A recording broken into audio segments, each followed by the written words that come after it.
The Eternals movie has been out for about a few days, yet it's caused an enormous amount of controversy in the Marvel community.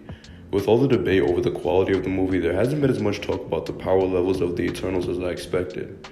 The group of 10 heroes each have a different power set for the most part. While they all play some sort of important role, it's pretty clear that some of the Eternals are more powerful than the others. In this video, we're going to rank all 10 of them. Now the list is pretty tough to put in order because of the large variety of abilities, so keep in mind that many of these spots are interchangeable. However, the general order of the list is pretty solid. Someone in the 9 spot really can't be put at 4, but you could argue that they could be bumped up to 8 or 7. Coming in last place is Ajax. While she was the leader of the Eternals for thousands of years, she certainly isn't up there when it comes to power level.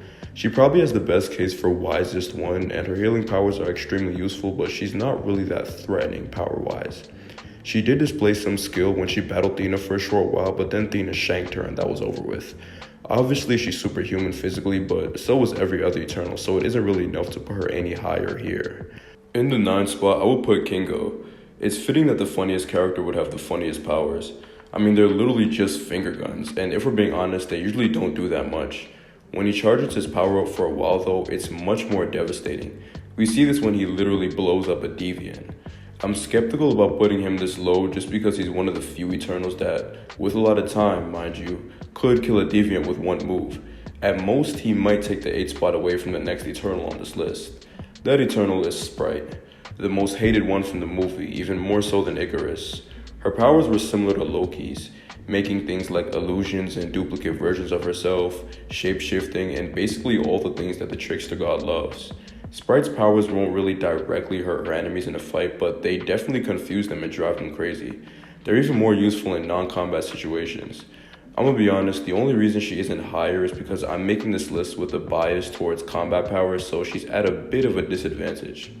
7th place goes to Fastest. The main reason he's over Sprite and Kingo is his restraints. They were able to keep Ikaris contained for an extended period of time, and although he eventually broke out, that's pretty impressive. Another impressive Fastest invention was the whips that were able to stop Ikaris from flying away and slam him into the ground. Those feats were technically not Fastest himself, but that would be like saying Iron Man feats aren't Tony's.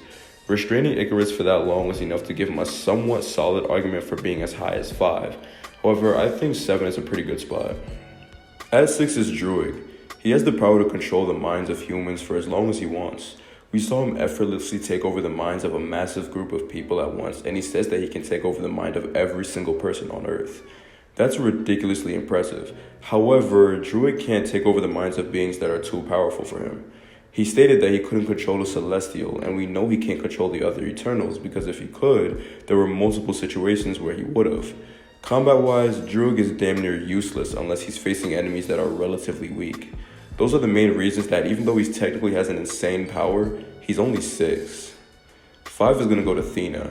She's definitely the most skilled of the group, but she also has considerable physical strength, even for an Eternal. She can send Ikaris stumbling and shatter rocks with her weapons. She was also fast enough to react to his beams and block them with her weapons, which withstood them for an extended period of time. She killed multiple Deviants with those same weapons and absolutely butchered Crow. You can make a valid argument that she's top 3, although I definitely do disagree with that. 4th place is Gilgamesh. He's the physically strongest Eternal for sure, with only Ikaris coming close in that category. His punches are absolutely devastating, throwing Deviants 50 feet and putting Athena to sleep in one hit. He also kept up with Athena one-on-one before he knocked her out, giving him a very high skill level. He's a formidable opponent, and I'd say he has a chance of beating every single Eternal on this list besides the one in 1st place. 3rd place goes to Makari. Her fight with Ikaris was absolutely nuts, probably my favorite moment in the movie. She punched him 100 times in seconds. Before that, she ran across the world in a very short period of time. For us, it was a few seconds, but the scene did have cuts, so it's likely that in-universe, it wasn't actually 3 seconds. While Makkari's speed is obviously insanely high, her strength isn't all that, and neither is her durability. Once you land a good hit on her, it's over, especially if you're at the strength level of someone like Gilgamesh or Ikaris. With that being said, Makari has a great argument for the 2nd spot. I'd still give number 2 to Sersi though. Matter manipulation is such a broken power. Cersei was turning buses into roses and concrete into quicksand. Basically any non-living thing could be transformed with the touch of her hand. She gained the power to transform living things as well during the movie, but I'm fairly sure that was because she became the Prime Eternal. Fastless extracted the sphere from her, so I'm not 100% sure she can still transmute living things. If she still can, then that just further emphasizes the fact that she's number 2. Side note, with the Unimind, Cersei is first. However, this isn't with the Unimind. That would be like saying Iron Man is the most powerful Avenger because of the few seconds he had the Infinity Gauntlet. Anyways, on to first place. The most powerful Eternal is definitely Ikaris. It shouldn't really be a debate. This was stated by the other Eternals and confirmed throughout the film. He literally ripped apart a Deviant with pure strength alone. In that category, he's second to only Gilgamesh. In durability, he outclasses every other Eternal by light years. He tanked like 100 hits from Makkari and was undamaged. He was completely unaffected by grabbing Athena's weapon, and he was even able to initially survive entering the sun with no damage. At that point, he's clashing with Thor for most durable MCU character. His Ibeams destroyed the Eternal ship that orbited the sun. He also managed to fire them 4 times as Makari approached him. That's insane speed. Speaking of speed, his reaction time is great since he managed to grab Makari as she blitzed him once her hit started to annoy him. His flight speed is also out of this world. As he left Earth's atmosphere at the end of the movie, he dispersed enough clouds to make a hole in the sky about the size of a tiny country. He also flew from Earth to the sun in 10 to 15 seconds. There was one cut, but there's no implied large passage of time. Ikaris is faster than light. When you put it all together, it's not close at all between Ikaris and the other Eternals. Before his apparent death, he was easily number 1. Now that he's gone, though, I guess you could say Sersi takes the spot.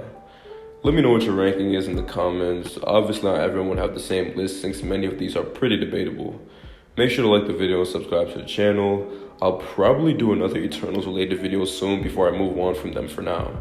Thanks for watching. See you next time.